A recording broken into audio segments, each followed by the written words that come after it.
అర్చావతారముగా ఉండే వాసుదేవుడు ఎక్కడైనా ఉన్నాడని మీరు నెట్లో వెబ్సైట్ చేస్తే మందస అని వస్తుంది ముందు. ఇక్కడ వాసుదేవ స్వామి పెరుమాళ సన్నిధి 2 దగ్గరలే ఉన్నాయి మాకు తెలిసి. శంకరాచార్యులు వారు పెట్టింది జ్యోతిర్మఠం జోషి మఠం అని మనం బద్రికాశ్రమం వెళ్తుంటే వస్తుంది. శంకరాచార్య నరసింహస్వామి సన్నిధికి వెనక వైపు ఉంటుంది నా వాసుదేవుడు. మీరు ఎంతమంది దర్శించారో తెలియదు.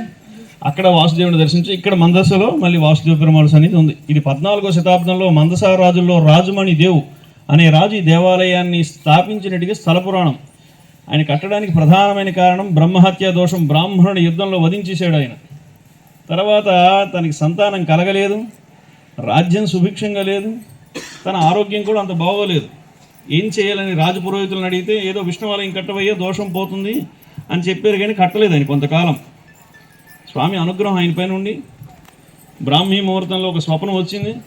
కాంచీపురం వెళ్ళు, అక్కడ నా మూర్తి వెలసి ఉంది, తీసుకొచ్చి ఈ గోపాలసాగరం పక్కనే ఉంటుంది, 300 ఎకరాలతో మీరు పక్కన వెళ్ళి దర్శించండి. అక్కడ బద్రీనారాయణ పెరుమాళ సన్నిధి చిన్న మూర్తి ఒకటి ఉంటుంది.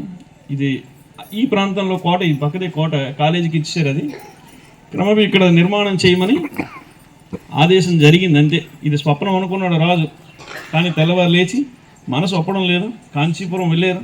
ఇప్పుడు కంచి విష్ణు కంచి అంటాం కదా, శివకంచి విష్ణు కంచి. ఆ ప్రాంతానికి వెళ్ళి ఆ రాజుతో మంత్రాలు జరిగితే ఉంది వాసుదేవ పెరుమాళ సన్నిధిలో ఒకటి ఉంది, దేవాలయం ఉంది. ఆయన కడతానని ఆయన సంకల్పం చేసుకుని మూర్తిని తయారు చేశారు ఆయన. ఈయన వెళ్ళి ప్రాధాన్యపడి నాకు చూపించి ముందు అని అంటే చూపిస్తే స్వప్నంలో ఏ రూపాన్ని చూశాడో అదే రూపం ఇక్కడ ఉండడంతో రాజుకు మతి భ్రమించి నాకు ఈ మూర్తి కావాలని ప్రాధాన్యపడ్డాడు. నీకు సామంతరాజుగానే ఉంటాను కానీ నాకు ఇది కావాలి అని అనుకున్న ప్రకారం ఇచ్చేసాడు.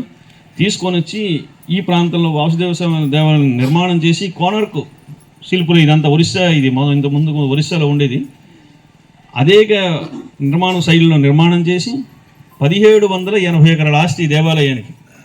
శ్రీకూర్మం కానీ సింహాచలానికి కూడా ఇంత లేదు ఇక్కడ. ఇది అది అద్భుతమైన కొంతకాలం నడిచింది. ఒక 80 సంవత్సరాల కింద వరకు బాగానే ఈ సన్నిధి నడిచింది.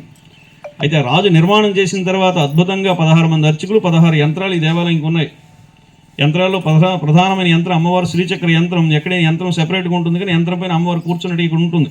ఇది విశేషం. అయితే నిర్మాణం చేసిన తర్వాత ఆయనకి ఏంటంటే వచ్చి ధైర్య ప్రదాత, జ్ఞాన ప్రదాత, ఐశ్వర్య ప్రదాత 3 ఇచ్చాడు వాసుదేవుడు రాజుకి. అద్భుతంగా జగన్నాథ రాజు వరకు పరిపాలన జరిగింది అద్భుతంగా ఈ క్షేత్రంలో.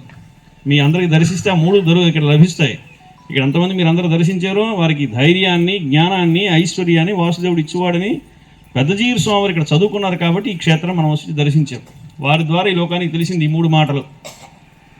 పెద్దజీరు స్వామి గోపాలాచార్య స్వామి ఇక్కడ శ్రీభాష్య గ్రంథం చదువుకున్నారు. కొంతకాలం ఇక్కడ చదువుకున్నారు కనుక మా గురువు గారు చదువుకున్నది ఎలా ఉందని చిన్నజీరు స్వామి శ్రీకూర్మ నుంచి పూరి పాదయాత్ర నడుచుకుంటూ వెళ్తూ ఇక్కడికి వచ్చారు. మట్టితో నిండిపోయింది, ఇందులోకి రావాలంటేనే భయంకరంగా ఉండేది. అటువంటి దేవాలయాన్ని 2009 జీర శతాబ్ది అనే కార్యక్రమాన్ని పెట్టి వారు నిర్మాణాన్ని పూర్తి చేశారు. చిన్నజీరు స్వామి పునఃప్రతిష్ఠ జరిగింది ఒకసారి. మళ్ళీ కుంభాభిషేకం జరిగి అద్భుతంగా నిర్మాణాలు జరిగిన తర్వాత ఇప్పుడు ఆరాధనలు, అర్చనలు, క్రమాలు జరుగుతున్నాయి. మాఘమాసంలో బ్రహ్మోత్సవం ఈ 29 నుంచి ప్రారంభం. రోజుకి 10,000 మంది దర్శిస్తారు. అందరికీ తదియారాధన ఉంటుంది. భోజనాన్ని ఎవరికి లోటు పెట్టరు. ఇక్కడ ఉండిపోతారు. పెద్ద పండగగా జరుగుతుంది. ఆ టైంలోకి వస్తే మీరు దర్శించడానికి ఇంత అనువుగా ఉండదు, చాలా కష్టం. కానీ మంచి రోజుల్లో వచ్చారు, మంచి సమయాన్ని వాడుకున్నారు.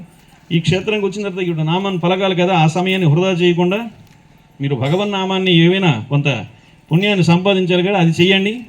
స్థల పురాణంకి ఏముంది, వాసుదేవుడు ఎలా వచ్చాడో మీకు తెలిసిందే. ఆయన నామాన్ని పలకడం మన అందరికీ అలవాటు ఉన్నదే, కొత్తదేం కాదు.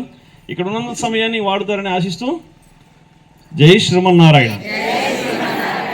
పక్కన ఈ సాగరాన్ని దర్శించండి. చుట్టూ ప్రదర్శనలు చేస్తూ ఇక్కడ అద్భుతమైన క్షేత్రాలు ఊర్లో ఉన్నాయి. భూవరాస్వామి సన్నిధిలో ఇది ఎప్పుడైతే పూర్తి పరాధీనం అయిపోయి ఇంక దేవాలయం లేదో భూవరాస్వామి సన్నిధిలో ఈ మూర్తులన్నీ ఉంచారు. కాబట్టి ఈరోజు మళ్ళీ మన దర్శనీయంగా దొరికాయి.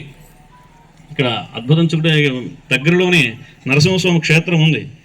1780 ఎకరాల ఆస్తి అంటే ఇప్పుడు ఏమీ లేదు ఇంకా వాసుదేవుడికి, అంత పరాధీనంలోనే ఉంది. కానీ ఆరాధనలు, అర్చనలు చిన్న చేసిన బాధ్యత పడ్డారు కాబట్టి ఇబ్బంది లేదు, నడుస్తున్నది. చాలా సంతోషం. మీరందరూ దర్శించినందుకు వాసుదేవుడు మీ అందరికీ అది ఇచ్చుగాకని ప్రార్థన చేస్తూ జై శ్రీమన్నారాయణ.